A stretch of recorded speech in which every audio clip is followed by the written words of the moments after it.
বিসমিল্লাহির রহমানির রহিম। সুপ্রিয় শিক্ষার্থীবৃন্দ, আজ আমরা তোমাদেরকে যশোর বোর্ড 2023 সালে আসা তোমাদের HTML এর সৃজনশীল কোশ্চেন নিয়ে আলোচনা করব। তো লক্ষ্য করো, এখানে যে সৃজনশীল কোশ্চেনটা রয়েছে এখানে কিছু লিস্ট আইটেম দেওয়া রয়েছে। তো আমরা সাধারণত অর্ডার লিস্ট এবং আনঅর্ডার যে লিস্টগুলো রয়েছে সেগুলোর সাথে খুব অভ্যস্ত, সেগুলো খুব সহজে আমরা করতে পারি। কিন্তু যদি এই টাইপের লিস্ট থাকে তাহলে আমাদের HTML কোড করাটা একটু কঠিন হয়ে যায়। লক্ষ্য করো, এখানে যে লিস্টটা রয়েছে এখানে হচ্ছে উপরে একটা লিস্ট আইটেম রয়েছে, ঠিক তার নিচে এবং ডান দিকে দেখো আরেকটা আমার লিস্ট আইটেম রয়েছে এবং সেই লিস্টের আইটেমের আন্ডারে আমার কিছু অর্ডার লিস্ট রয়েছে। এ তে গ্রিন এবং বি তে হচ্ছে রেড। ঠিক সেম ভাবে দেখো জাঙ্ক ফ্রুটের অধীন রয়েছে ন্যাশনাল ফ্রুট এবং সেটা এই যে ন্যাশনাল ফ্রুট এই আইটেমটা হচ্ছে আমার জাঙ্ক ফ্রুটের নিচে এবং সেটা হচ্ছে একটু ডান দিকে রয়েছে, ঠিক আছে। এবং এই ন্যাশনাল ফুডের আন্ডারে রয়েছে গ্রিন এবং ইয়েলো। তো এই টাইপের যদি লিস্ট থাকে সেটার HTML কোড করাটা একটু কঠিন মনে হতে পারে তোমাদের জন্য, বাট আমি তোমাদেরকে এটা সহজভাবে শেখানোর চেষ্টা করব। যদিও ভিডিওটা হয়তো একটু লেন্দি হবে, বাট তোমরা একটু মনোযোগ দিয়ে বোঝার চেষ্টা করবে। তো এই HTML কোডটা বোঝানোর আগে আমি তোমাদেরকে এই টাইপেরই একটা সহজ HTML কোড বুঝাবো, যাতে তোমরা এই HTML কোডটা খুব সহজে বুঝতে পারো, ঠিক আছে। তো লক্ষ্য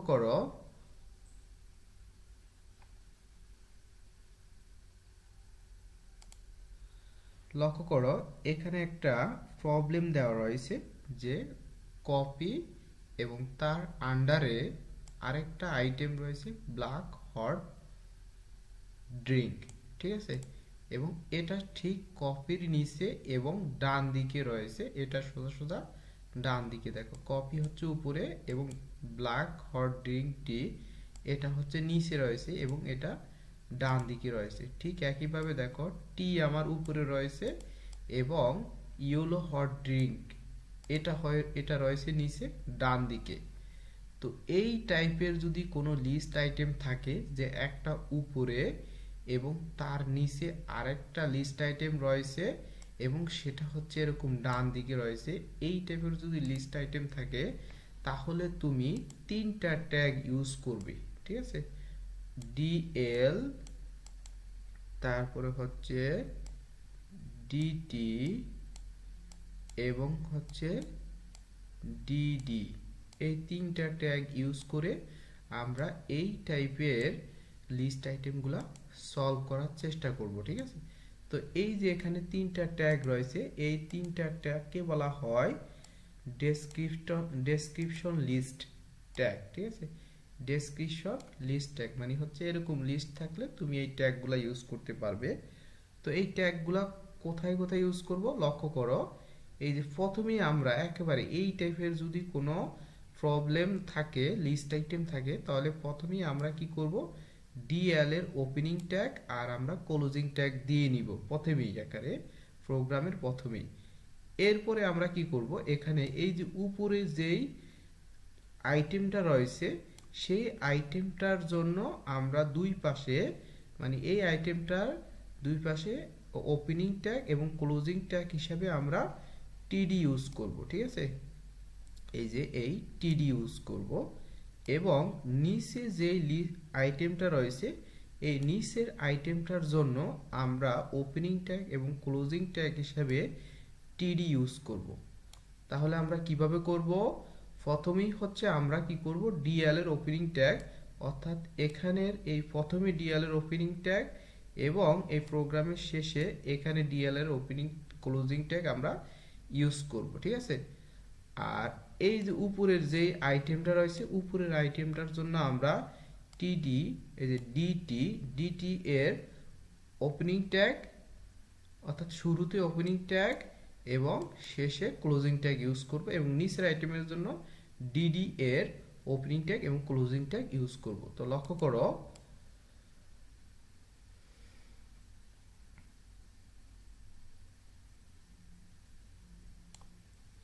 তাহলে আমরা প্রথমে কি করব, ডক টাইপ HTML চাইলে তোমরা এটা দিতে পারো। এটা যদি তোমরা কোনো HTML এ লিখো তাতেও কোনো প্রবলেম নেই, আর যদি না লেখো তাতেও কোনো প্রবলেম নেই, ঠিক আছে। এরপর হচ্ছে এই হেড এর ওপেনিং ট্যাগ এবং ক্লোজিং ট্যাগ এইটুকু চাইলেও তোমরা লিখতে পারো, আর না লিখলেও কোনো প্রবলেম নাই কোনো HTML এর ক্ষেত্রে, ঠিক আছে। তো তোমাকে অবশ্যই লিখতে হবে যেটা, সেটা হচ্ছে HTML এর ওপেনিং ট্যাগ, তারপরে হচ্ছে বডির ওপেনিং ট্যাগ।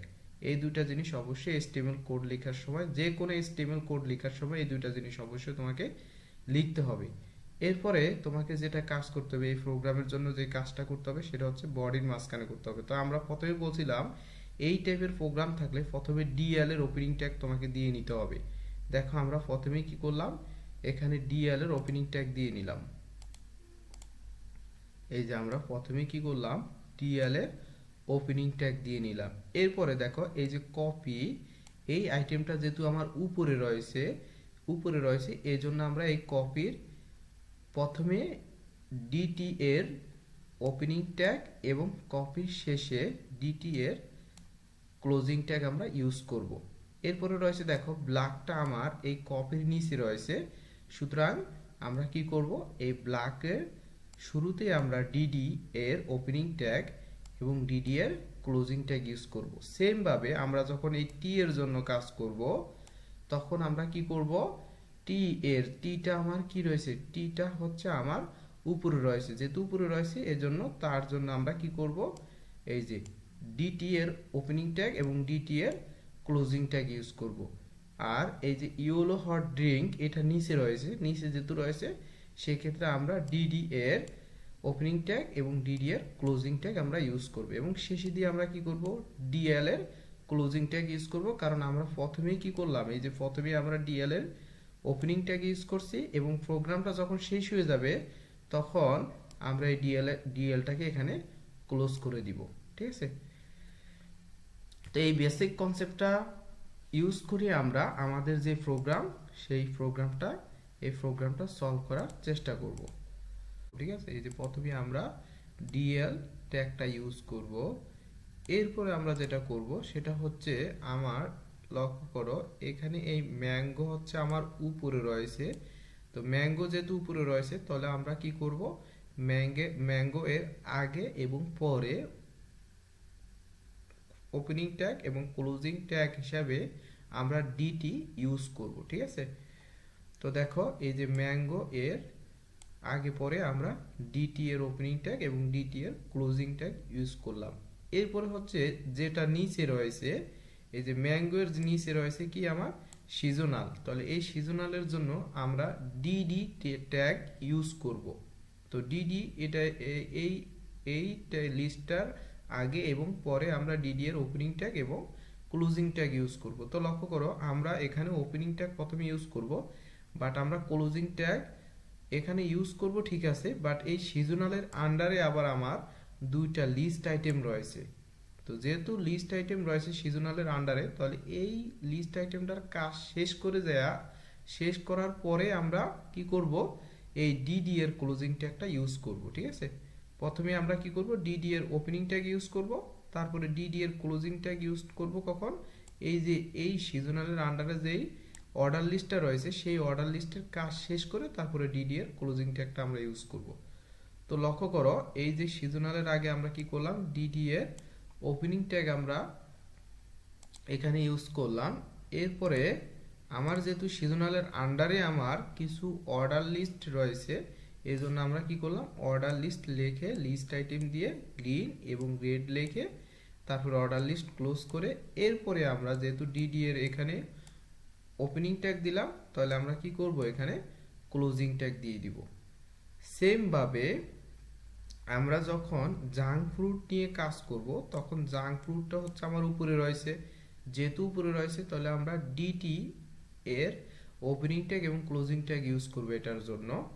তো লক্ষ্য করো এখানে আমরা কি করছি, এই যে জাঙ্ক ফুডের ক্ষেত্রে আমরা ডিটি এর ওপেনিং ট্যাগ এবং ক্লোজিং ট্যাগ ইউজ করলাম। এরপরে হচ্ছে আমার যেহেতু ন্যাশনাল ফুডটা হচ্ছে আমার নিচে রয়েছে, নিচে থাকার জন্য আমরা ডিডি ট্যাগ ইউজ করব, ডিডি এর ওপেনিং ট্যাগ ইউজ করব এবং ক্লোজিং ট্যাগ ইউজ করব। বাট ক্লোজিং ট্যাগটা আমরা কি করব, এইটুকুর কাজ শেষ করার পরে যায় আমরা ক্লোজিং ট্যাগ ইউজ করব, কারণ ন্যাশনাল ফুডের আন্ডারে এই আনঅর্ডার লিস্টটা আমার রয়েছে। তো লক্ষ্য করো, এই ন্যাশনাল ফুডের ক্ষেত্রে আমরা প্রথমে ডিডি এর ওপেনিং ট্যাগ ইউজ করলাম, তারপরে ন্যাশনাল ফ্রুটের আন্ডারে যেহেতু আমার একটা আনঅর্ডার লিস্ট রয়েছে, সুতরাং এখানে কি করলাম আমরা আনঅর্ডার লিস্ট টাইপ হচ্ছে কি, ওটার টাইপ ছিল আমার স্কোয়ার, তাহলে আমরা টাইপটা দিয়ে দিলাম। এরপরে লিস্ট আইটেম লিখে আমার এখানে ছিল গ্রিন আর ইউলো ছিল, আমরা গ্রিন আর ইউলো লিখলাম, ঠিক আছে। এরপরে এটা যেহেতু আনঅর্ডার লিস্ট, তাহলে আমরা এখানে আনঅর্ডার লিস্টটা ক্লোজ করে দিব, এখানে ওএল হবে না, এখানে হবে ইউএল, ঠিক আছে, মিস্টেক হয়েছে। তাহলে এখানে আনঅর্ডার লিস্টটা কি করব, আমরা ক্লোজ করে দিব। এরপরে হচ্ছে আমরা যেহেতু এখানে ন্যাশনাল ফ্রুটের আগে এবং পরে যেহেতু আমরা ডিডি এর ওপেনিং ট্যাগ এবং ক্লোজিং ট্যাগ ইউজ করব, তো আমরা এখানে যেহেতু ওপেনিং ট্যাগ ইউজ করলাম, আর এখানে হচ্ছে আমাদের কি করা, ডিডি এর ক্লোজিং ট্যাগ ইউজ করার কথা ছিল, বাট এই ন্যাশনাল ফ্রুটের আন্ডারে যেহেতু আমার একটা আনঅর্ডার লিস্ট ছিল, তাহলে সেই আনঅর্ডার লিস্টটুকুর কাজ শেষ করার পরে আমরা কি করব, ডিডি এর ক্লোজিং ট্যাগটা এখানে ইউজ করব। এরপরে হচ্ছে কি, আমার যেহেতু এই ডেসক্রিপশন লিস্টের কাজ যেহেতু শেষ, তাহলে আমরা প্রথমে যেহেতু এই যে ডিএল এর ওপেনিং ট্যাগ ইউজ করলাম, তাহলে আমরা কি করব, শেষে একেবারে শেষে গিয়ে ডিএল এর ক্লোজিং ট্যাগটা ইউজ করব। তাহলেই হচ্ছে আমার এই প্রোগ্রামটা এখানে শেষ হয়ে যাবে। তো এভাবে খুব সহজে আমরা ডেসক্রিপশন লিস্টের HTML কোড লিখতে পারবো। এরপরে নাম্বার যে কোশ্চেনটা তোমাকে বলা হয়েছে যে উদ্দীপকের সাপেক্ষে গ্রাহকদের সঠিক তথ্য পেতে ব্যবসায়ীর করণীয় কি, মতামত দাও। তো এখানে দেখো কি বলা রয়েছে, একজন ফল ব্যবসায়ী তার প্রতিষ্ঠানের জন্য একটি ওয়েবসাইট তৈরি করে নেয়, যেখানে ফলের বিবরণের জন্য একটি ওয়েব পেজ আছে, যার আউটপুট চিত্র একের ন্যায়। তার ওয়েবসাইটে ফলের নিয়মিত আপডেট হয় না, এর ফলে কি হয়, ফলের ক্রেতারা ভুল তথ্য পায়। তো আমরা জানি যে দুই ধরনের হচ্ছে ওয়েবসাইট রয়েছে, একটা হচ্ছে স্ট্যাটিক ওয়েবসাইট আর একটা হচ্ছে ডাইনামিক ওয়েবসাইট। তো স্ট্যাটিক যে ওয়েবসাইটটা সেটা হচ্ছে তোমার হচ্ছে আগের যে তথ্যগুলা সেটা প্রদর্শন করে থাকে, আর ডাইনামিক যে ওয়েবসাইটটা সেটা হচ্ছে তোমার আপডেট তথ্য প্রদর্শন করে থাকে।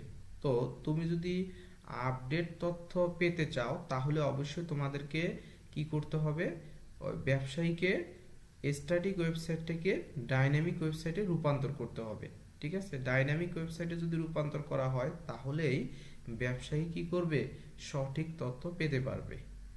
তো আশা করি তোমাদের লেকচারটি বুঝতে পেরেছো। যদি